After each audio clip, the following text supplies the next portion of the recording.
Hey everyone, this is Darshan Senthil and welcome to this pre-auction review for the Mumbai Indians. It's our maiden cricket podcast as well, so I hope you'll stay with us for this series and I hope you enjoy it as well. So, starting off, we're going to be doing the Mumbai Indians for our pre-auction series. And I think they deserve to be first on our list because they've been the franchisee of 2013. They won both the IPL and the Champions League and have pretty much been the most valuable franchisee, so I think they deserve to go first up. So let's get started. So first things first, let's just go over some of the things we know already, which is their funds, right to match cards and retained players. So when you look at the players they've retained, there are really not too many surprises. See Lasith Malinga, Rohit Sharma and Kieron Pollard. Those are the big three guys. Rohit has been magnificent for them over the years. He even led the side to a Champions League win and an IPL win in absence of Ricky Ponting, who rested himself. And he's also, despite being purchased for $2 million in the 2011 league, he's turned out really good for them. And of course, and then we've got Lasith Malinga, who's been Mumbai's weapon of choice against batsmen over the years. He's speared in those Yorkers, and his ability to do that in the death has made him particularly valuable as a T20 bowler for the Mumbai Indians. So they've used him well over the years, and now he's been retained yet again. Kieron Pollard, again, who can forget his entrance in 2010? He absolutely terrorized everybody and set the league on fire, and he nearly won them in 2010 IPL, but was probably slotted down a little bit too low in the order, came in at number 8. But then he proved his worth as he came in the 2013 final and played a crucial knock of 60 odd that eventually won the game for Mumbai, which proved to be the difference between the two sides. Now Harbhajan Singh as well, pretty interesting choice, but again not too surprising because he picked up 24 wickets for them in the 2013 IPL. He was kind of the man who would finish the job after Lasith Malinga and Mitchell Johnson would start softening up the batsmen up front. So he was really good for them as well. He picked up even the wicket of Chris Gale in one particular match. So that's the biggest reason Harbhajan has been retained, I guess, the 24 wickets. And he was also the highest Indian wicket taker of the league. Now the surprise starts here with Ambati Rayudu. He's probably the biggest surprise retainee of this Mumbai Indians side, and that's pretty interesting because he's come in ahead of guys like Dinesh Karthik and Pragyan Ojha, who have actually had more experience as capped players who played for India in the past, and it's interesting to see him come up ahead of them in the retainee chart because after all he's not the most experienced batsman around, but he's just 28 years old, so he promises to be some sort of long-term talent, I guess, and but that's probably the key reason they retained him right there.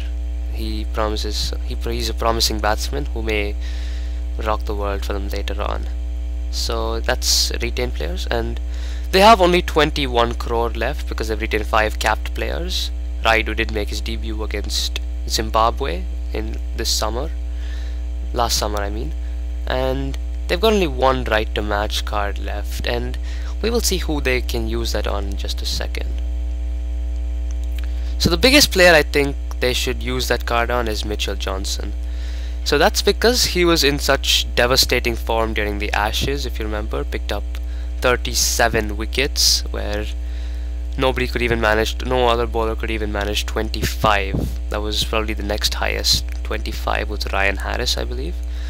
So nobody else could even come close to his fury. He absolutely left the Englishmen stumped and gave them a bad summer overall.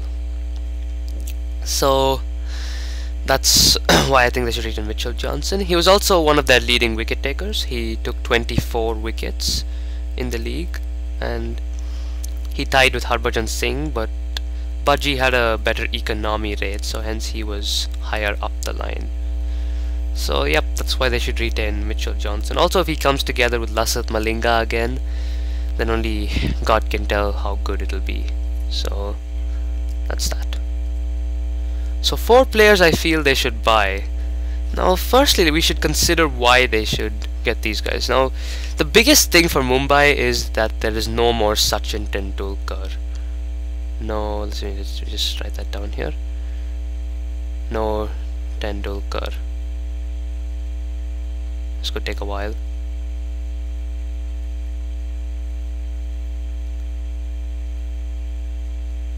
No Tendulkar.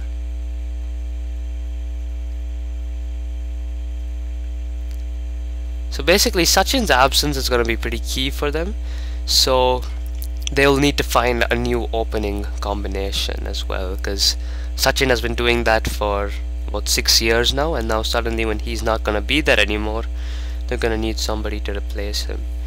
And Dwayne Smith did the job well last year, but Mumbai didn't bother retaining him, and hence it is unlikely that they will use their right to match card on him as well, so buying him back will be a little bit of a hassle for them. So they could choose from these other guys who are in top-notch form at the moment. Brendan McCullum, of course, he just scored a brilliant double century against India a couple of days ago in the test match, and he also played a crucial knock in the final ODI. He's also a wicket-keeping option in case they decide not to go for Dinesh Karthik again. He's a good wicket-keeper as well, so I believe they did try to buy him in the 2012 auction, but the Kolkata Knight Riders beat them to it. So McCullum will be a key player for Mumbai if they can get their hands on him, because he's such a devastating batsman and he is somebody they would want. Next up, we've got Aaron Finch, who was sensational for the Melbourne Renegades in the Big Bash League. He was their highest run scorer and was actually topped the charts for highest run scorer for a while. Although his team crashed and finished and could not qualify for the semi-finals in the end, his knocks were still memorable and really added a little spark to the tournament. Next up, we've got Parthiv Patel. He's the Indian man on the list.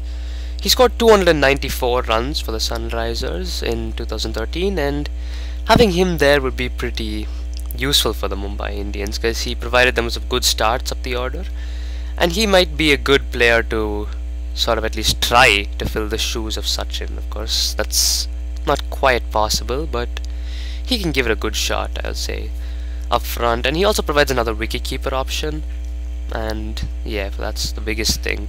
The biggest thing though is that he's a good opener as well. Now to the wild card guy, Corey Anderson. He's been a sensation. He's been the talk of the year so far. He belted that century of just 36 balls against the West Indies, which is the fastest ODI century, beating Shahid Afridi's 37 ball record. And of course he's been rocking the charts. He's been stupendous for the New Zealand side, and he also played several instrumental knocks against India in the ODI series. He nearly got to the fastest ODI 50. He just probably was 1/6 too short before he fell. And yep, he's also a useful fast bowler. He's a wicket-taking man. He also picked up a 5-wicket haul against India in the recent ODI series. So yeah, he's gonna be a useful guy to have on their side, particularly because if he teams up with someone like Kieron Pollard, who is also a destructive T20 all-rounder, we're in for some fun then, for sure. Corey Anderson and Kieron Pollard in the Mumbai Indians middle order will be key. Another thing is that Mumbai are known for snapping up these kind of guys. They got Richard Levy in 2012 and Glenn Maxwell last year. They paid considerable sums for both those players. They paid $1 million for Glenn Maxwell, and they paid an undisclosed sum that was probably somewhere around $400,000 for Richard Levy. Of course, neither of those players did too much for Mumbai, but all the same, let's just hope Corey doesn't go that way. So that's the big part of this video. I hope you enjoyed it. So yep, thanks for watching.